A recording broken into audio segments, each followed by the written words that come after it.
كل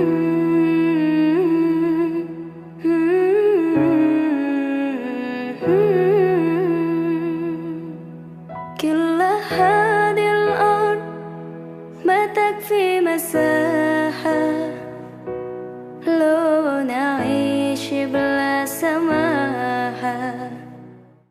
Saya dengar ada cerita yang sangat luar biasa nih Ibu, sampai bisa sekarang aktif di jemaat. Gimana ceritanya Bu? Kelompok itu kan ada NU, ada Muhammadiyah Pak ya. Kuat ya? Sementara Di masuk sini kuat ya? Ahmadiyah gitu kan. Nama yang asing lah buat saya gitu kan. Ahmadiyah ini kelompok apa gitu kan. Itu sebelum nikah udah tahu nikah, tapi Pak. kan udah nikah. Udah nikah saya. Baru mikir tentang Ahmadiyah. Iya. Karena beliau beat juga kan setelah menikah Pak.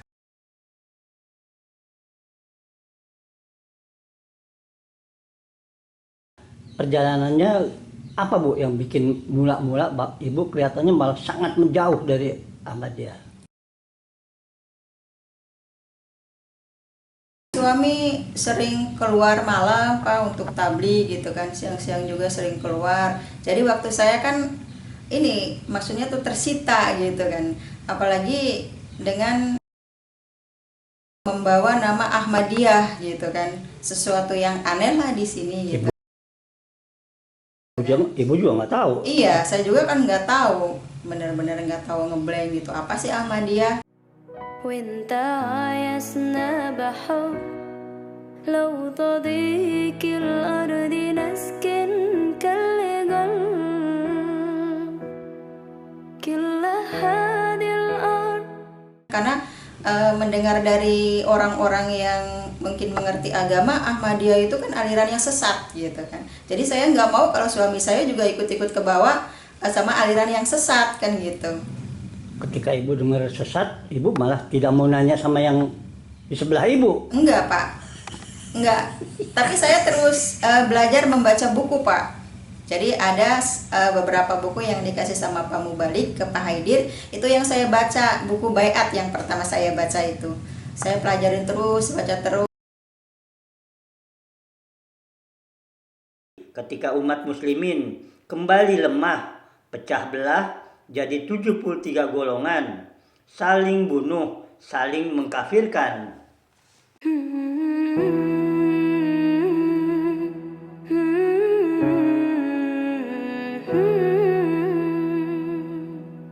كل هذه الأرض ما تكفي مساحة لو نعيش بلا سماحة وانت عايزنا بحب لو تضيق الأرض نسكن كالجل. Saya sering mendengarkan kalau Pak Mubalik sedang menabligi suami.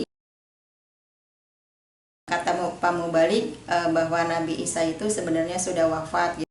Nggak ada sesuatu di dunia ini yang hidup kekal. Bahkan Nabi Muhammad yang Nabi yang paling mulia juga beliau meninggal. Jadi dasar-dasarnya dari situ. Sebelum Ibu dengar Isa wafat dari Ahmadiyah, Ibu NU ya? Iya bisa. Ya. Dengan NU itu Ibu percaya Isa di langit. Iya. Nggak ada pernah berpikir kritis. Nggak pernah Pak. Apa ini nggak aneh gitu? Enggak. لو تضيق الأرض نسكن كالجل كل هذه الأرض ما تكفي مساحة لو نعيش بلا سماحة وانت عايزنا بحب لو تضيق الأرض نسكن كالجل التحية وبسلام أنشروا أحلى الكلام زي نود يحترام أب محبة وابتسام. Kiai Haji Sahal Mahfud, Rois Am, pengurus besar Nahdlatul Ulama, sebagai Ketua Majelis Ulama Indonesia yang kelima dalam Muktamar NU dengan bijak menegaskan Isa akhir zaman adalah pemersatu Islam, akan menghapus perpecahan, akan menegakkan Islam rahmatan lil alamin, menaklukkan Dajjal dengan kemakmuran yang merata sehingga kemiskinan lenyap, tak seorang pun mau menerima harta lagi. أنشروا أحلى الكلام زي نود يحترى أب محبة وابتسام أنشروا بين الأنام هذا هو دين السلام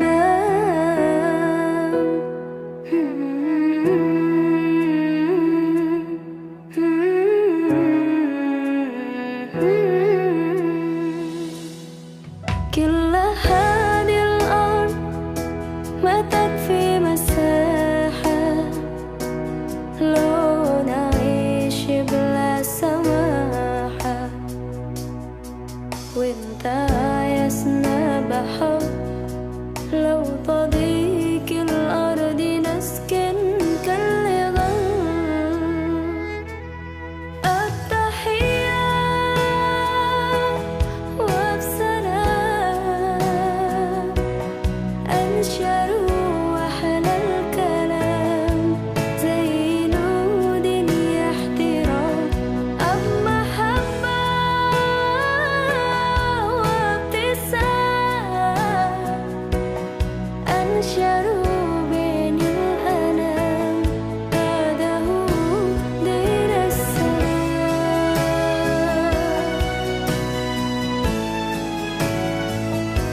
دين السلام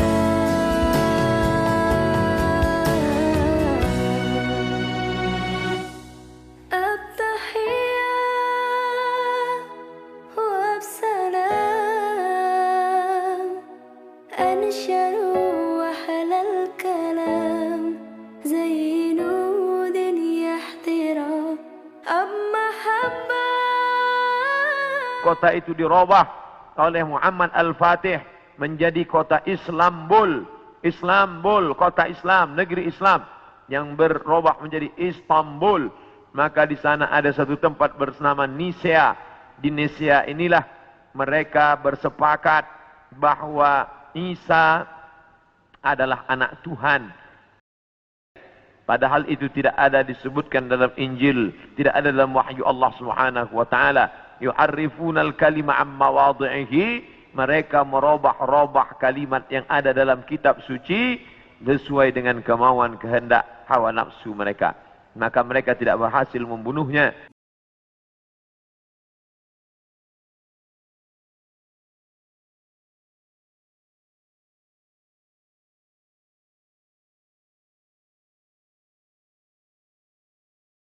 Inilah yang ditegaskan oleh Hamka, Ketua Majelis Ulama Indonesia yang pertama.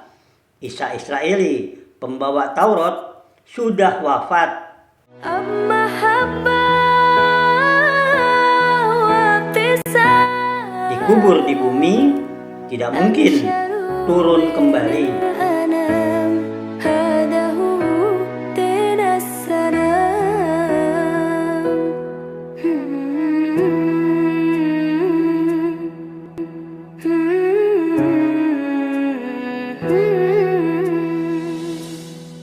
كل هذه الأرض ما تكفي مساحة لو نعيش بلا سماحة وانت عايزنا بحب لو تضيق الأرض نسكن كاللغم التحية وبسلام أنشروا أحلى الكلام زي نود يحترى أب محبة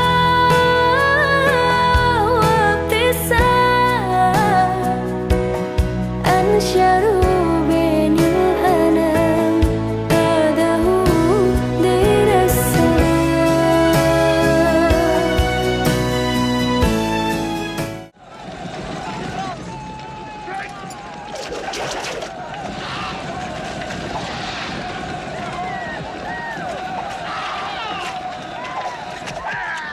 زي نود يحترى أب محبة وابتسام. Islam mempercayai bahwa Allah tidak akan mengizinkan salah satu nabinya mengalami penderitaan dan penghinaan. Sedangkan Kristen, Yesus menyerahkan dirinya untuk menebus umat manusia.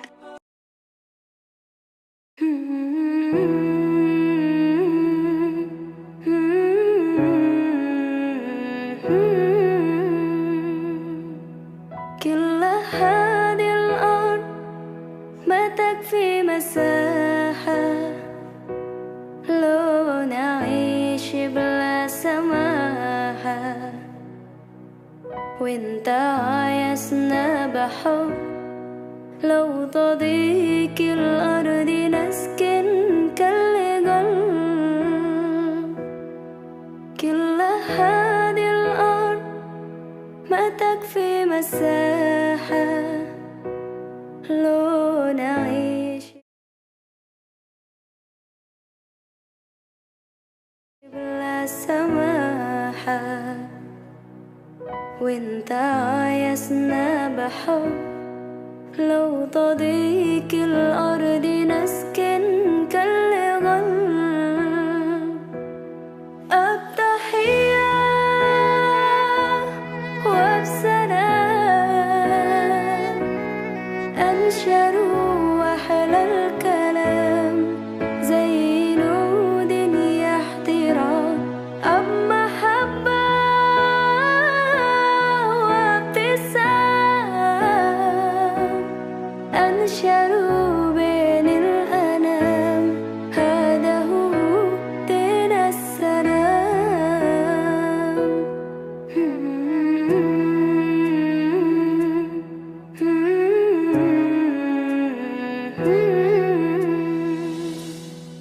كل هذه الأرض ما تكفي مساحة لو نعيش بلا Ia sangat ketakutan dan makin bersungguh-sungguh berdoa.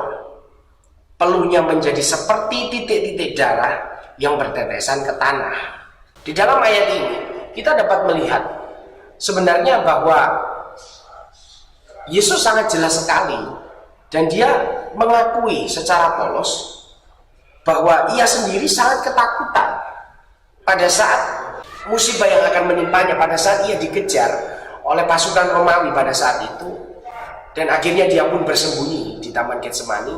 Dan akhirnya di dalam ayat Alkitab ini, di dalam Injil Lukas ini diterangkan bahwa sebenarnya Yesus sangat ketakutan di dalam menghadapi pencobaan ini.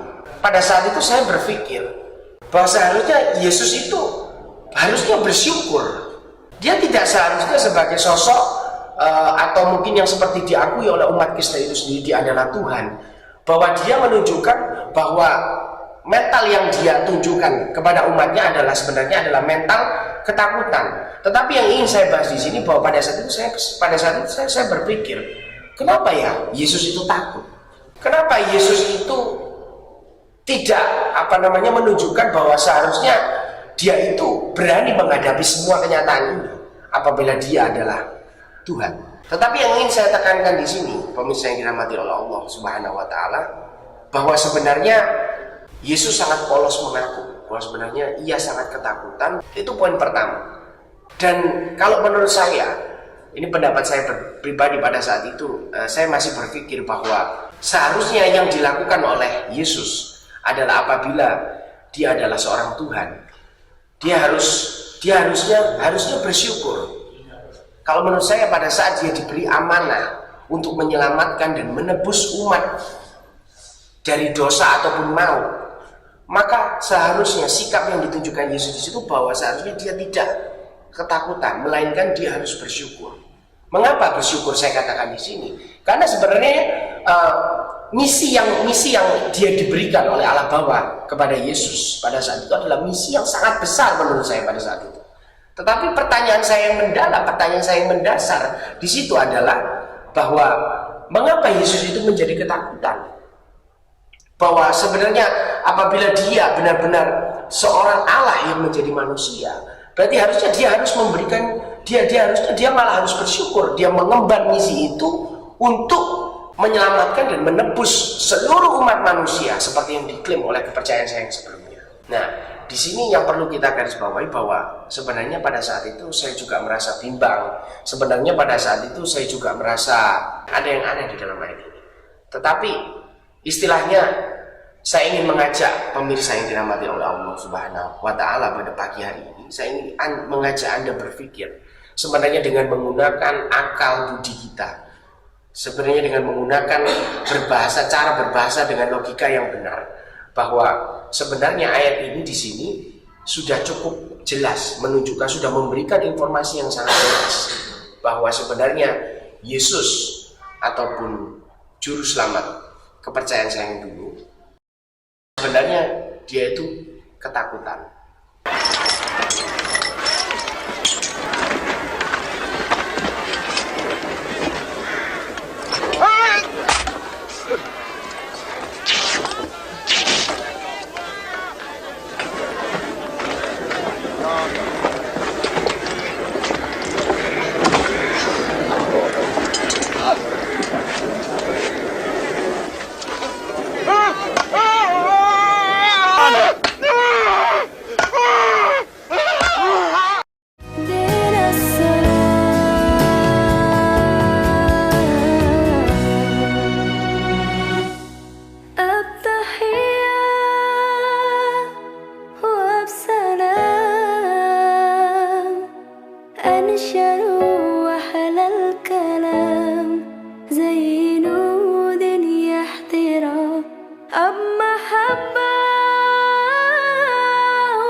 وانت عايزنا بحب لو تضيق الأرض نسكن كل هذه الأرض ما تكفي مساحة لو نعيش بلا سماحة وانت عايزنا بحب لو تضيق الأرض نسكن كالغل التحية وبسلام أنشر وأحلى الكلام زي نود يحترى أب محبة وابتسام أنشر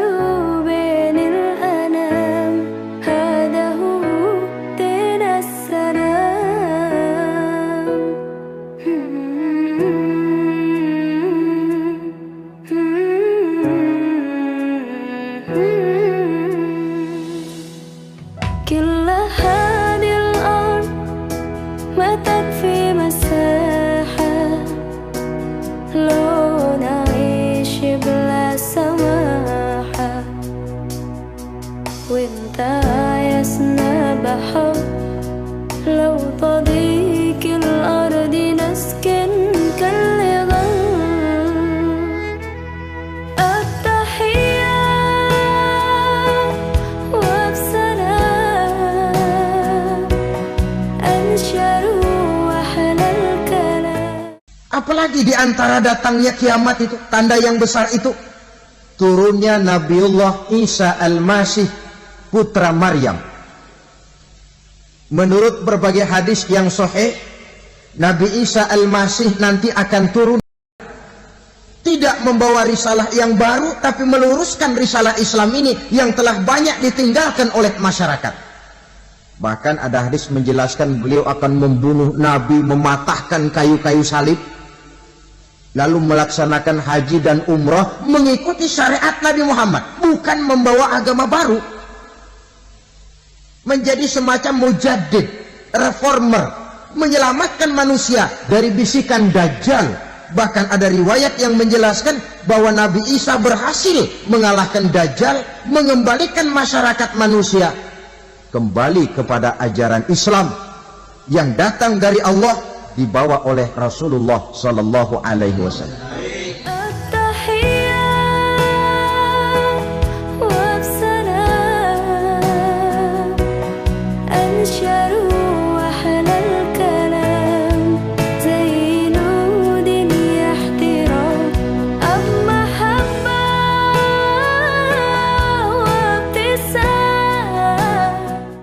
Nabi Isa datang tidak membawa syariat baru, tapi dia membatalkan syariat yang sudah dirubah oleh para pendeta.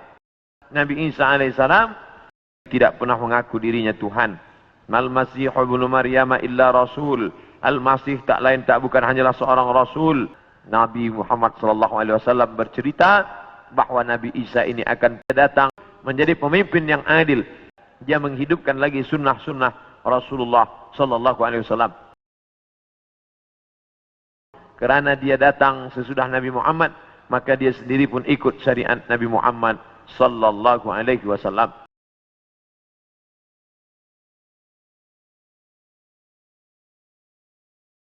Hakaman muqsitan, sebagai pemimpin yang adil, dia yang akan memimpin dunia. Di atas sajadah yang panjang ini diselingi sekadar interupsi, mencari rezeki, mencari ilmu, mengukur jalanan seharian. Begitu terdengar suara azan, kembali tersungkur hamba.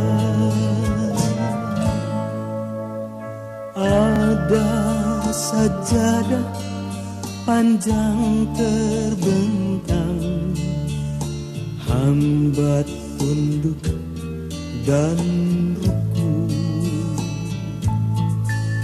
hamba sujud tak lepas kening hamba, mengingat di kau seperti. Sekarang saya bacakan surah Az-Zukhruf ayat 57 sampai 61 yang bunyinya a'udzubillahi minasyaitonir rajim. Walamma duriba ibnu Maryam mathalan idza qaumuka minhu yasiddun.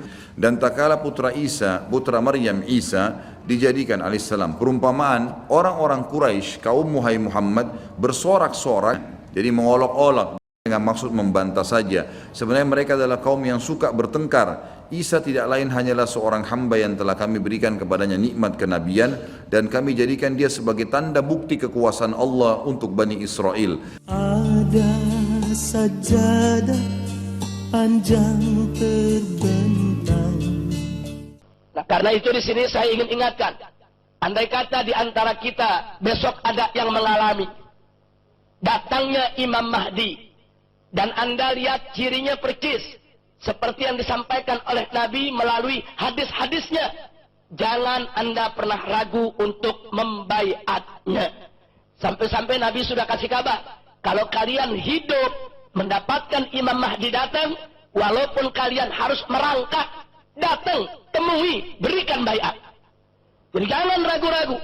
Kalau suatu zaman, entah kita yang mengalami, anak kita, atau cucu kita, berikan amanat kepada mereka. Kalau kau suatu saat bertemu dengan Imam Mahdi, walaupun harus merangkak, temui, berikan baiat. Ini yang perlu saya sampaikan, saudara. Jadi saya ingatkan semua, termasuk organisasi yang saya pimpin, Front Pembela Islam. Kalau Imam Mahdi sudah datang, tidak ada organisasi, tidak ada madhab, tidak ada firaq. Semuanya harus ikut kepada Imam Mahdi, saudara. Tidak ada FPI, tidak ada NU, tidak ada Muhammadiyah. Kalau Imam Mahdi sudah datang, berikan totalitas, sumpah setia, dan kesetiaan kita kepada Imam Mahdi yang sudah diberitakan oleh Nabi kita Sayyiduna Muhammad sallallahu alaihi wasallam. Dalam satu hadis tegas Nabi mengatakan, akan datang dari keturunanku yang akan memimpin dunia dan memenuhi dunia dengan keadilan. Sajadah panjang terbentang, hamba tunduk dan rukuk. Wa yada'ul jizyah. Nabi Isa batalkan jizyah, upeti, pajak yang sebelumnya diterapkan oleh Raja Romawi dan Persia. Mereka hidup dengan cawan-cawan emas, pakaian sutra, tempat tidur yang tebal, dengan banyak-banyak pasangan, dengan istana yang megah. Padahal dari cukai, dari pajak yang dikutip dari setiap masyarakat.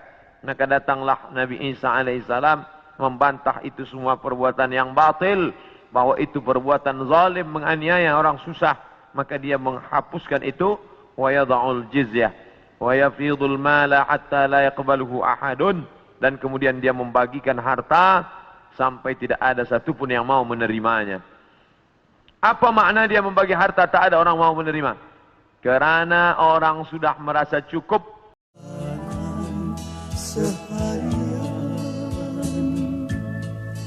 Begitu terdengar suara azan, kembali tersungkur hamba.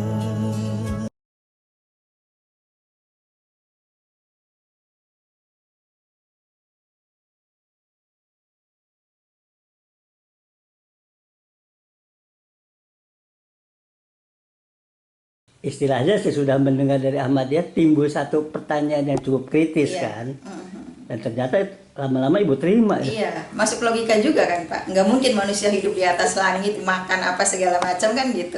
Orang hidup kan harus di dunia gitu kan. Kok pertanyaan itu datangnya sesudah dengar Ahmadiyah? Iya. Jadi dikatakan yang taklid itu ya.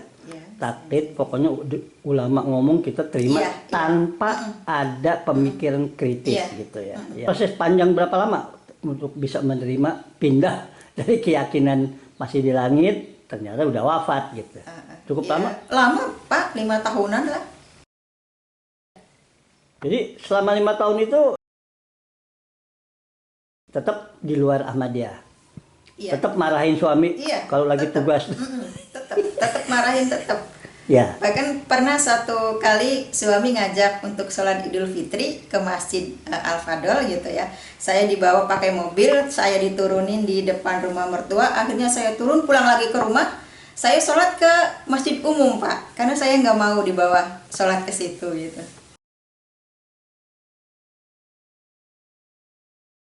Begitu parahnya kalau kita nggak kenal ya. Iya. Tapi sudah kenal kan jadi sayang malah. Sayang. Ya mungkin itulah cinta ya. Kalau titik awal Bu, titik awal sampai terjadi, oke lah, saya harus pindah dari keyakinan yang lama kepada keyakinan yang baru. Kapan kira-kira?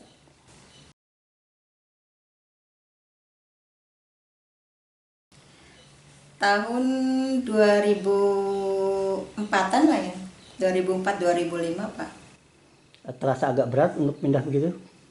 Kalau berat enggak, karena saya belajar dulu kan, baca-baca gitu kan. Pemahaman itu datang juga ya. Gitu.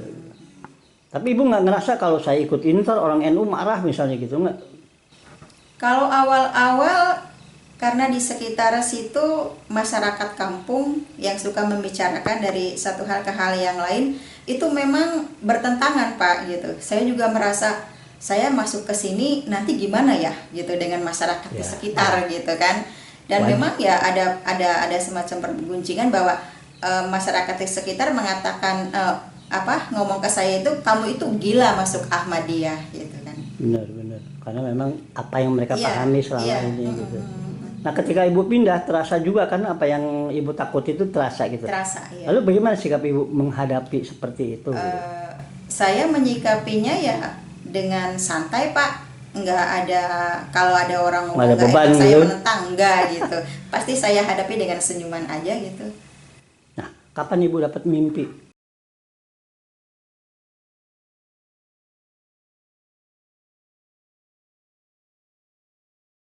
Dapat mimpi itu sekitar 10 tahunan yang lalu. Sesudah beat? Sesudah beat. Sesudah nerima pindah dari keyakinan yang lama itu ya? Ceritanya apa Bu, mimpinya itu? Ceritanya itu di sana saya melihat kayak mau kiamat gitu Pak. Dan kemarin saya melihat di TV Banten yang begitu luar biasa diterjang banjir bandang ya, itu ya. Itu saya ingat gitu bahwa pada saat itu juga yang namanya bumi pecah gitu kan, hujan turun, petir, angin gitu, semua orang berlarian gitu ke sana kemari gitu mencari tempat yang aman gitu Pak. Dan saya juga termasuk di situ berlari, saya capek, kemana saya harus mencari anak dan suami gitu, karena tanah yang saya injak langsung pecah gitu. Tanah yang injak saya langsung pecah. Pokoknya ngeri banget lah gitu kan. Tapi pas di akhir mimpi gitu, nggak tahu gimana apa sebabnya gitu. Saya melihat sosok lelaki yang di sana, beliau tersenyum gitu. Ternyata sosok lelaki itu saya ingat itu Khalifatul Masih yang pertama gitu. Khalifah yang Hakim pertama. Nurdin itu ya. Iya. Dia dokter tuh, dokter yang terkenal dia waktu itu di situ. Istilahnya orang intelektual, bukan orang kampung yang. Tapi dengan tadi sama dengan logika melihat segala pendakwahan lalu beliau terima. Itu dasarnya beliau jadi khalifah pertama itu.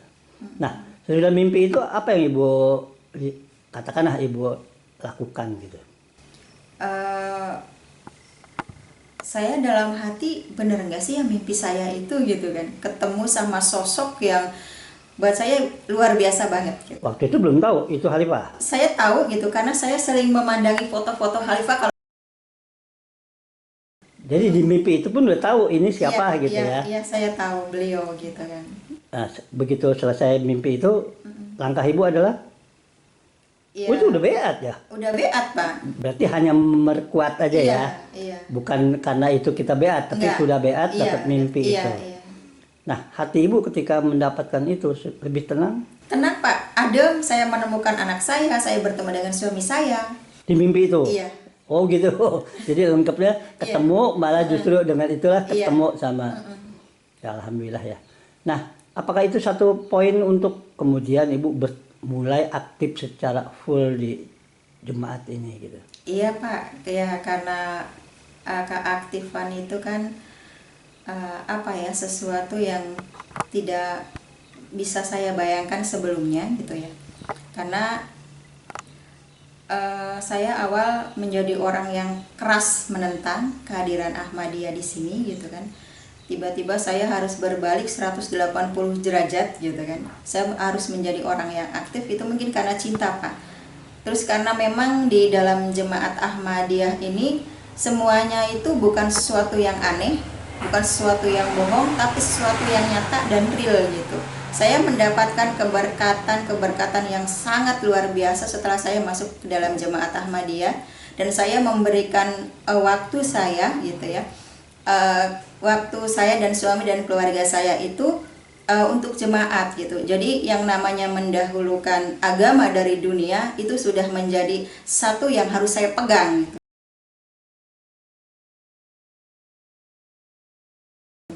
Sudah jadi bagian kehidupan kita lah gitu. Jadi ibu paham sekarang kenapa beliau pulangnya malam Iya, gitu ya. saya Nyesel paham. juga waktu itu ngunciin pintu ya. Enggak juga sih Pak, enggak nyesel. Waktu itu belum ngerti ya. Iya. Kalau sekarang mungkin ngerti juga. Tapi sekarang nggak bakal dikunciin lagi kan. Jadi kunci mah tetap Pak, kan jaga-jaga kalau malam nanti tetap ada orang masuk. Tapi kunci serepnya dikasih. Iya, kasih serep ya. Nah, apa yang ibu rasakan ketika ibu mulai terjun secara langsung aktif mengikuti Ahmadiyah ini? Ya itu tadi Pak, keberkatan yang saya dapatkan, perekonomian juga kan sedikit-sedikit meningkat gitu kan. Itu yang nggak terbantahkan Iya, oleh orang iya, luar. benar, Pak. Kalau kita cerita dengan dalil, mereka juga masih bertanya-tanya. Tapi Iya. dengan fakta itu, Iya. nah saya dengar cerita banyak dari beliau. Dulu kan sampai jualan tempe, Bu. Jualan tempe keliling Pak. Saya sempat untuk bayar canda untuk beli susu itu beli sepeda yang hanya 100.000 rupiah dijualnya gitu Pak. Untuk bayar canda. Iya, iya, iya.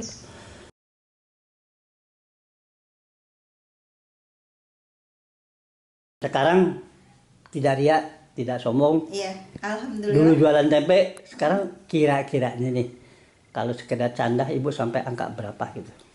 Kalau canda untuk keseluruhan tahun kemarin itu sampai 50 ya, sampai 50 juta Pak untuk perjanjian apa Saya segala aja nggak macam. pernah bayar segitu. Kalau dulu awal-awal kita untuk perjanjian untuk bayar canda ya paling 1.000-2.000 rupiah. Iya, karena pertama kali. begitulah kondisi kita. Iya, Berarti dari situ sudah kelihatan Iya. apa yang kita korbankan kemarin Iya. itu justru buahnya sekarang Iya, terjadi. iya, iya. Nah itu kira-kiranya dengan kondisi itu banyak yang tadinya katakanlah Bu ya mengatakan ibu sesat. Ada perubahan kira-kiranya melihat kondisi ini? Ada Pak, banyak perubahan dari masyarakat sekitar juga. Kalau sekarang nggak mencibir gitu, nggak menjauhin Ya, gitu. minimal. Malah mungkin terbalik. Iya. Kita cerita Malah kemarin malah menghormati gitu. orang-orang Iya. yang dibantu masih. Iya. Ya ini kisah panjang Bu ya, Iya, iya. bahwa kita mendapat karunia dan tidak betul-betul tidak mudah. Iya. Hanya orang ingin serius lah untuk mendalami ini, mendapat berkah ini kita hadir.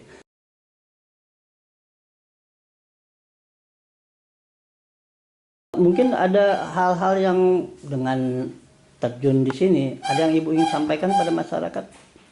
Iya, mudah-mudahan ini khusus untuk keluarga ya Pak. Mudah-mudahan apa yang saya tanam nanti bisa membuahkan hasil untuk keturunan kami gitu kan. Kalau secara umum mungkin orang ya itu tadi masalah karunia orang masuk ke jemaat atau tidak gitu Pak ya. Tapi saya khususkan ini untuk anak-anak cucu saya nanti gitu. Mudah-mudahan apa yang saya tanam ini nanti bisa membuahkan hasil yang maksimal, bisa menjadi orang-orang yang selalu dekat dengan khalifahnya gitu Pak.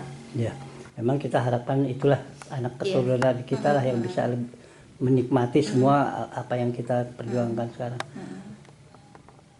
Putra ibu berapa? 1 Pak. Sudah beat? Alhamdulillah sudah beat. Itu satu kebahagiaan. Ya, mudah-mudahan kita diberkati semuanya, kehidupan kita lebih baik dengan ikut kepada imam zaman kita ini.